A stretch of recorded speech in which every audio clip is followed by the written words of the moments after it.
Good evening friends. आज फिर मैं हाजिर हूँ एक नया टॉपिक लेकर जिसका नाम है अटेंड योर पेन। सो मैं शेफाली आपका स्वागत करती हूँ अपने यूट्यूब चैनल शुभारंभ में। तो दोस्तों, आज का टॉपिक है अटेंड योर पेन। तो आप सोचेंगे कि हम अपने पेन को कैसे अटेंड करें, क्योंकि पेन हम सबको होता है।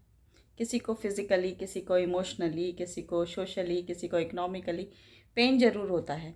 तो लाइक अगर हमें फ़िज़िकल पेन है तो हम डॉक्टर के पास जाते हैं, और अगर हमें इकोनॉमिक पेन है तो हम अपनी इकोनॉमिक कंडीशन को ठीक करने की कोशिश करते हैं, और अगर हमें सोशल पेन है तो हम अपनी सोशल पोजीशन को सोसाइटी में इन्हेंस करने की कोशिश करते हैं, उसको ऊपर उठाने की कोशिश करते हैं।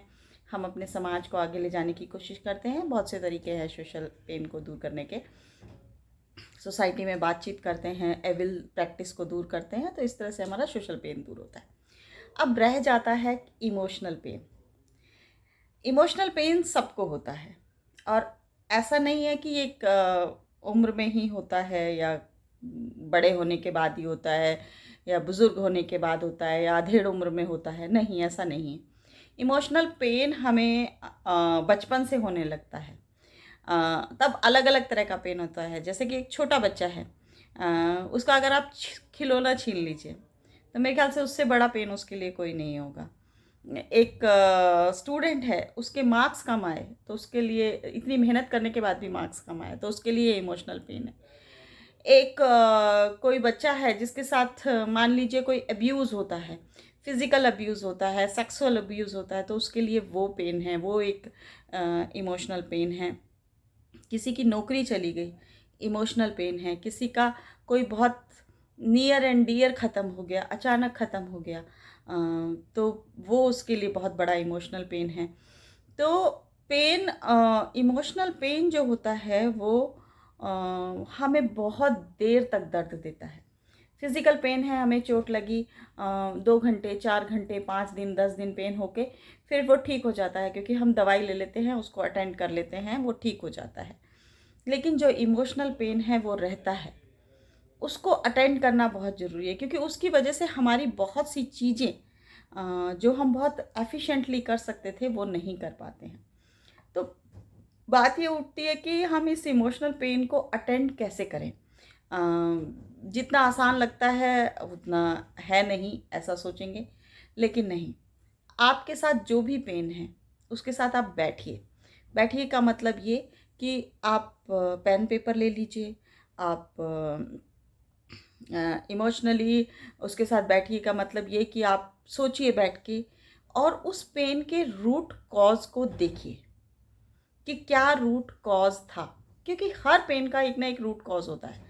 सपोज मान लीजिए हमारे को चोट लग गई, सब्जी काटते वक्त चोट लग गई, तो ज़रूर हमारा ध्यान इधर उधर भटका होगा, तो हम एक लॉजिक पे लेके आते हैं उस फिजिकल पेन को। इसी तरह हमें मेंटल पेन को भी एक लॉजिक पे लेके आना चाहिए। जब हम किसी भी मेंटल पेन को लॉजिकली हैंडल करते हैं तो हमें समझ में आ जाता है कि इस पेन का रूट कॉज क्या था। और जब हम किसी भी चीज़ के रूट कॉज को हटाने की कोशिश करते हैं तो काफ़ी हद तक प्रॉब्लम सॉल्व हो जाती है। लाइक मेरे मार्क्स कम आए, बचपन का एक मान लीजिए मेरे को ये इमोशनल पेन है कि अगर मेरे 12th क्लास में मार्क्स ज़्यादा अच्छे आते तो शायद मेरी आज लाइफ का टर्निंग पॉइंट कोई और होता। तो वो इमोशनल पेन है। अब मैं उस पे बैठ के अपने रूट कॉज को देखती हूँ कि उसमें रूट कॉज क्या था। उसमें रूट कॉज था कि जैसे कि मुझे स्पॉन्डिलाइटिस की दिक्कत थी। मैंने उसको उस वक्त बहुत हल्के में लिया, या सोचा कि पता नहीं क्यों हो रहा है ये, उसकी वजह से मैं पेपर नहीं लिख पाती थी, या फिर फैमिली में भी कुछ डिस्टरबेंसेस थी। उनका रीज़न बेशक उस वक्त मैं नहीं थी, लेकिन और दूसरे रीज़न्स थे जो अब धीरे धीरे ख़त्म हो गए हैं। तो बाकी सब चीज़ें ख़त्म हो गई, मेरा स्पॉन्डिलाइटिस भी ख़त्म हो गया, वो रीज़न भी ख़त्म हो गए जिनकी वजह से वो मुझे प्रॉब्लम थी, लेकिन वो मेरा इमोशनल पेन मुझे अभी तक है। तो मैं उसको अटेंड करा कि ठीक है, जो हो गया नाउ मूव ऑन। उस मेमोरी को डिलीट किया, अपनी मेमोरी से उसको डिलीट किया। अब डिलीट करने के लिए क्या, कोई बटन तो है नहीं डिलीट करें। और जिस चीज़ को हम भुलाने की कोशिश करते हैं तो वो ज़्यादा याद आती है। तो बात यह है कि हम उसका बार बार अपने दिमाग में रिवीजन ना करें, हम उसको दिमाग में बार बार रिवीजन ना करें, हर चीज़ को उससे ना जोड़ दें। अरे मैं आज कहीं अच्छी नौकरी करी होती अगर मेरे 12th में नंबर अच्छे आ जाते। तो इस तरह से हम उस पेन को अटेंड करें, उसके रूट कॉज को अटेंड करें कि उसका कारण क्या था उस पेन को होने का। तो हमारी बहुत सी प्रॉब्लम हम कम से कम आगे मूव ऑन कर पाएंगे। इसके अलावा मान लीजिए कोई रिलेशनशिप क्राइसिस रहा, टीन एज में रहा या फिर कॉलेज टाइम में रहा, या हस्बैंड वाइफ के रिलेशनशिप में कोई क्राइसिस रहा, या कोई घटना ऐसी हो गई कि जो आपको बार बार इमोशनल पेन दे रही है, वो बार बार आपको कचोटती है, वो चीज़ क्यों हुई ऐसा आपको लगता है। तो बैठिए अपने पेन के साथ, उसको अटेंड कीजिए, उसको बोलिए हाँ मैं जानती हूँ तुम यहाँ हो। पेन को हम इग्नोर तो नहीं कर सकते, लेकिन हम उसको अटेंड कर सकते हैं। अटेंड करने का मतलब कि एक्सेप्टेंस, कि हाँ ये चीज़ हुई है और अब मुझे इसमें से निकलना है। और उसको निकलने के लिए हमें क्या करना पड़ेगा, हमें अपनी मेमोरी में डिलीट मारना पड़ेगा। और मेमोरी में डिलीट मारने का मतलब ये होता है कि हम उसको बार बार हर चीज़ से जोड़े ना। जैसे मैंने देखा कि कई बार ऐसा होता है कि घर में कोई एक छोटी सी बात होती है और घूम फिर के हम पुरानी बात पे ही पहुंच जाते हैं, वो ना करें।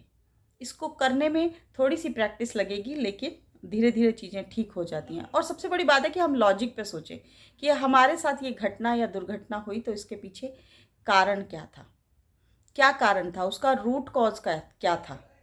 क्या वह रूट कॉज आज भी हमारी छोटी छोटी प्रॉब्लम्स के साथ जुड़ा हुआ है, जिसकी वजह से हमारी हर हर वक्त हमें उसी तरह की प्रॉब्लम्स होती हैं।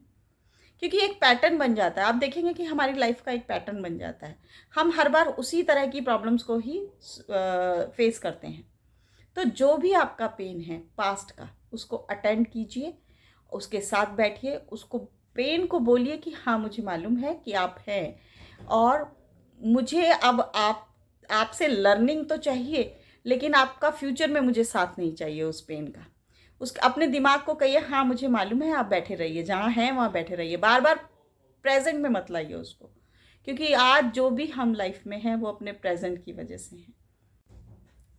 So nurture your present, attend your pain and move forward. फिर मिलते हैं एक नए टॉपिक के साथ। Till then take care and have a nice weekend. Good bye.